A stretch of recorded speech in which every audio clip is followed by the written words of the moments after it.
I'm Raluca, and I am the PR and social media manager at Crowd, which is a global creative agency.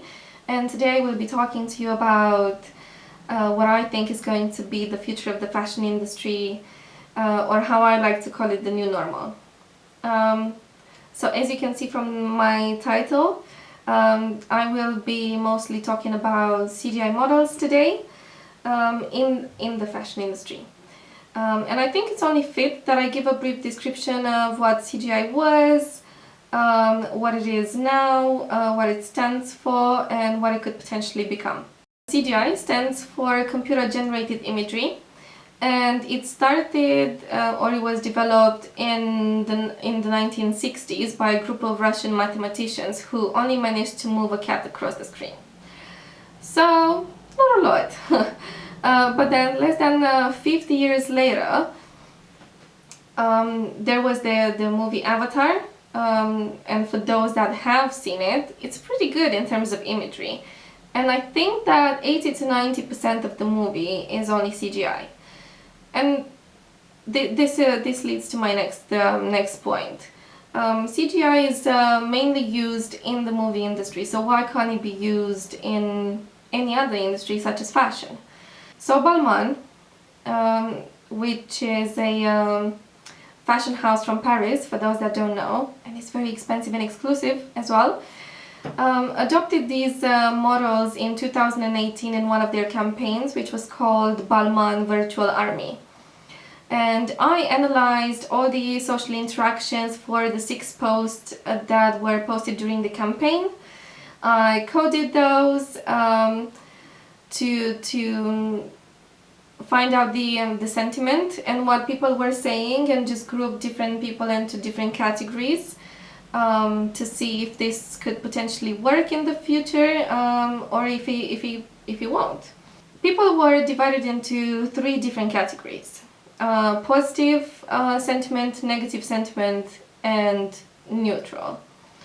And to give you a bit of a description into what I found, a lot of people said in the positive sentiment that this is a way of showing art.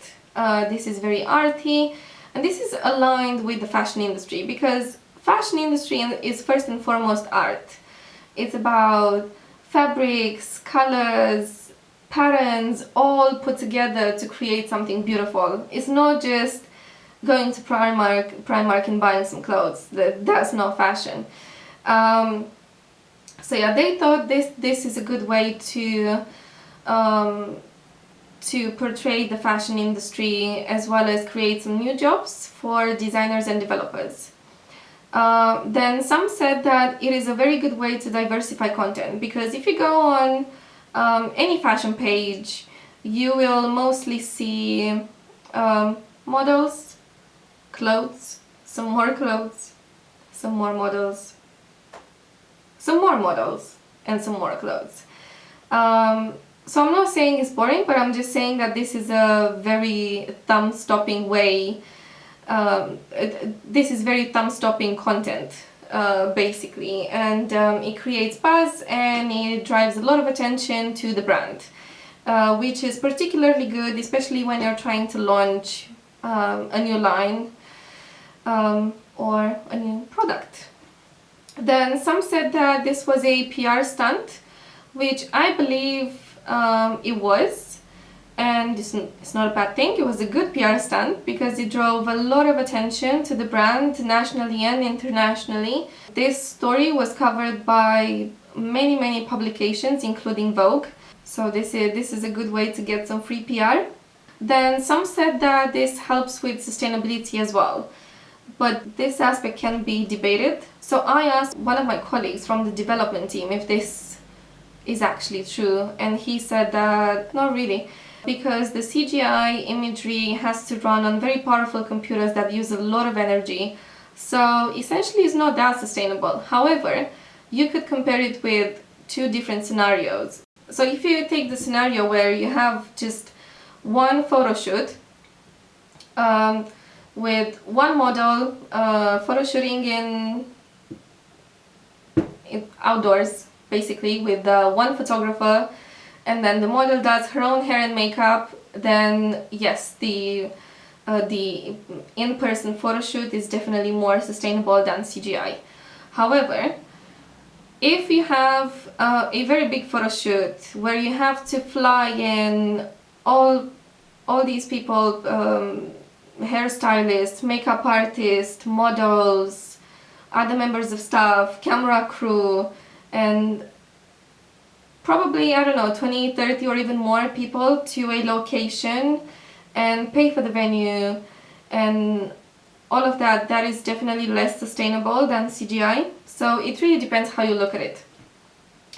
Also, some said that it will reduce human error. So imagine this. Imagine you're just about to have a photo shoot with a model, any model, and you pay for hairstylist, makeup artist, camera crew, all the other members of staff, some snacks and drinks, the venue, first of all everyone's time, and all the other people involved. And then the model from all of a sudden, well, not from all of a sudden, but the model gets ill, or he or she can't make it anymore for whatever reason, then you pretty much lost all that money. So yes, that is no good for business owners, definitely. And CGI models will definitely help reduce that human error, because in the end they've got nowhere to go because they don't exist. Moving into the negatives, a lot of people were saying that this will be a loss of jobs for staff and models, because if you have something that doesn't require hair and makeup, unless you like to put do hair and makeup on a computer screen and just paint the computer screen, then by all means do it. But if you are a bit more normal than that, then you definitely won't do it, so you'll probably be out of commission as a hairstylist, makeup artist, and as a model as well, because if you can be replaced, then, well, you're not needed anymore. Some people also said that this affects body positivity, and that it might influence the younger generations to try and achieve some very impossible body images. The models from the campaign, the Balmain campaign, were very thin and perfect complexion, perfect everything. I mean, they're generated on a computer, so obviously they're perfect. But that's not good for body positivity and everything that activists have worked for so far, to have different models from, and this leads into diversity as well. So models from different backgrounds, ethnicities, body shapes, sizes, heights, just being diverse. So this will basically be, according to some people, will be a step backwards rather than a step forward into the fashion industry. Oh, and also the real-life models might be trying to compete with the fake models, because they might think, oh, becoming the same shape and size and whatnot as the fake model will get me back into being booked. But this can lead to, obviously, eating disorders, then mental health issues. It's not safe and it's definitely not healthy. And then we're moving into the neutral side of the conversation, which was just people posting emojis.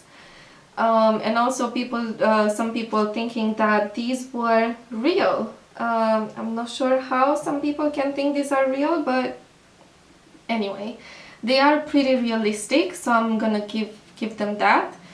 But there's definitely no way these could be real models or be confused for real models. Now, the other part of the conversation was, will there be virtual influencers if they're gonna be virtual models? and this was a conversation started in the different publications that covered this story. And there's obviously not a yes or a no type of answer, and it's still in the discussion phase, but it did lean more towards no. And my personal opinion is that no, there's not going to be such thing as virtual influencers, because an influencer's job is to inspire and influence, obviously, with their own lives. Life being the key word here.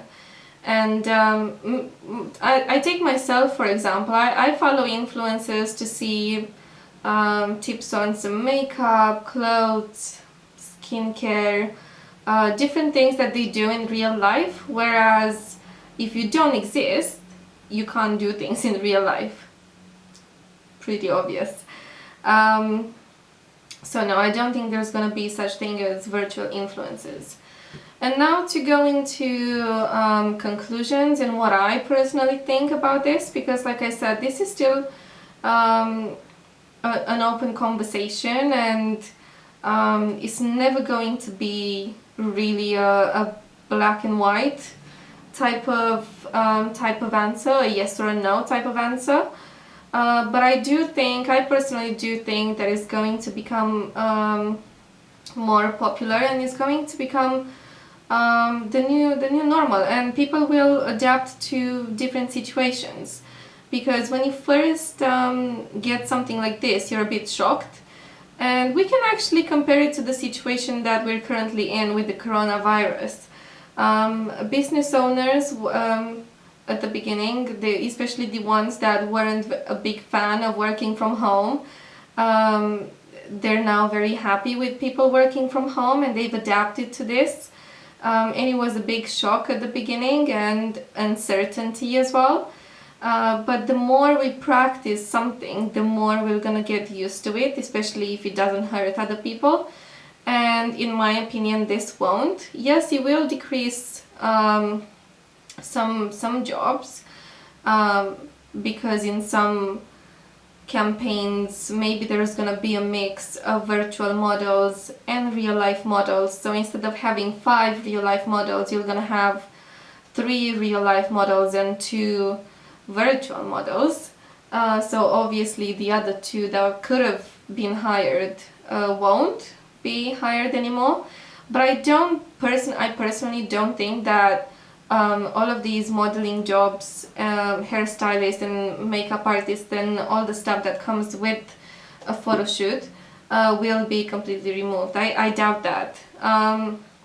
However, I do think there's going to be more jobs arising. So design jobs, web development jobs, I think they're going to be rising, and it's the same with every industry, to be honest. I mean, take my job, for example. I'm the PR and social media manager, which if you mentioned this to someone 30 years ago, they would have been like, what do you want about? You know? And some parts of my job are automated. So even compared to a couple of years ago when I started, I used to send individual emails to, I don't know, 80, 100, 200 different publications, because we didn't have, in my previous job, we didn't have the software that could send it automatically, but now we do have the software, so technically half of my job is done. So I write the press release, which apparently it can be automated, it can be done automatically as well. And then I send the press release to thousands of publications and thousands of contacts in just one click. So if you think about it, a person that only had PR as a job wouldn't necessarily be needed, unless they're working on at least 10 different clients and constantly sending press releases out. But other than that, you don't need a full-time PR person, so it has to be integrated with a bit of social media, same as I do now. And yes, things changed. In the beginning, it might have been a bit odd that someone gets paid to browse social media and create campaigns and stay up to date with what's happening on Instagram and Instagram algorithms, but it is a job now. It wasn't 30 years ago. And it will be the same shift with the fashion industry, in my opinion. So there'll still be some models, because in the end they're also influencers, and like I said, you can't, in my opinion, remove influences and have them virtually, and you will still need a human being attached to a campaign. But there's also going to be some integration with CGI models. And I do think it's a very good way to go about, especially in the fashion industry. As I mentioned at the beginning, it is an art form.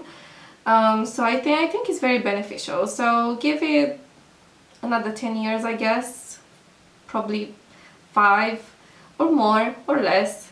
I don't know. And it will become the new normal. In terms of body positivity and diversity, I think when you create a campaign with CGI models, you can be very transparent and say, these are CGI models, these have been created on a computer, these are not real models. Because the technology will improve and it will go even further and it will become even better than it is now. So it will probably get to the point where it looks like 100% like a real person. So I think a disclaimer has to be added just to make it very clear for those that don't know about this, that this is not real, so that they know not to follow or try to achieve that kind of imagery, that kind of body type, which is obviously not, like I said, not achievable. So yeah, these are my thoughts on CGI models. Thank you for listening, and I hope I will see more of these CGI models soon, and hopefully we're gonna see them in other industries as well. Thank you!